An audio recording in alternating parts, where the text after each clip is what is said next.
Chapter 60, The Casino. The castle often hosted important private guests, including some celebrities who wanted to avoid media attention. To keep these VIPs away from paparazzi cameras, Julius Fox had ordered the gardeners to plant tall flower hedges on both sides of the path. It was paved with blue cobalt stones and led from the lake to one of the castle's back doors. Azer, trying to remain hidden from security cameras, cautiously walked alongside the hedges. The freezing cold weather was actually helpful in concealing him from the heat-sensitive cameras. Suddenly, bright lights illuminated the massive building in the darkness, causing Azer to freeze on the spot. Unfortunately, one of the motion-sensitive cameras still captured his raincoat. It flapped violently with the storm as if at any moment it would break free and fly away.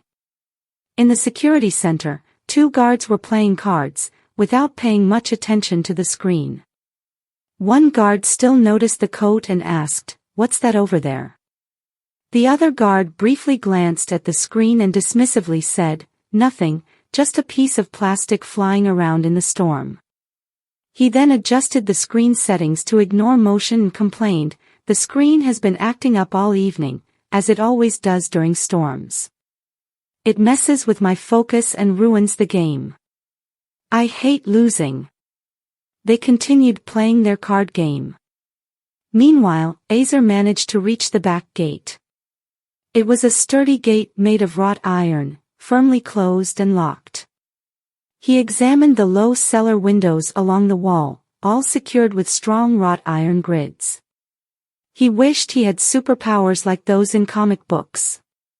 Then he could effortlessly tear the grid off the wall and enter the building. However, he knew that was only possible in fictional universes.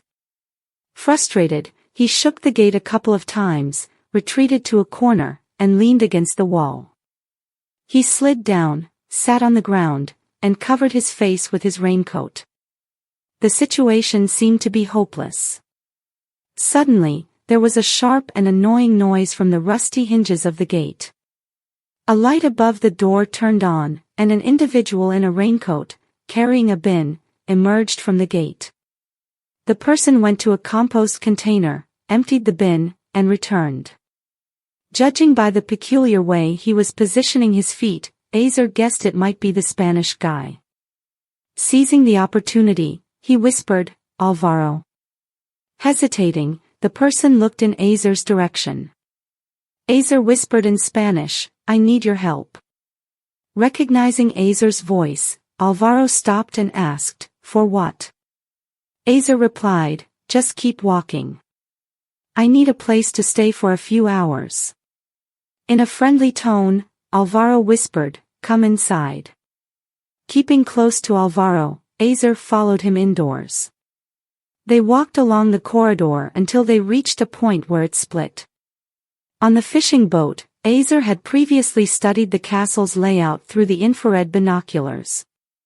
To be sure, he asked as they turned left, "Where does it lead if we go to the right?" Alvaro answered, "Down to the underground garage." After a few more steps, they entered through a sturdy wooden door. The place had a high vaulted ceiling and, back in time, had seemingly been a stable for cavalry officers' horses. Now, rows of bombs were displayed behind thick security glass on both sides. It was an exhibition showing the evolution of bombs in the period of the First and the Second World Wars. Passing by an authentic V-2 missile on the ground, Alvaro explained, "This is Julius Fox's collection. He uses it to impress his particular guests." Looking at the bombs, Azer wondered if they were just empty shells. On the other hand, if they weren't genuine, they wouldn't excite gun enthusiast people like Julius Fox and his clients.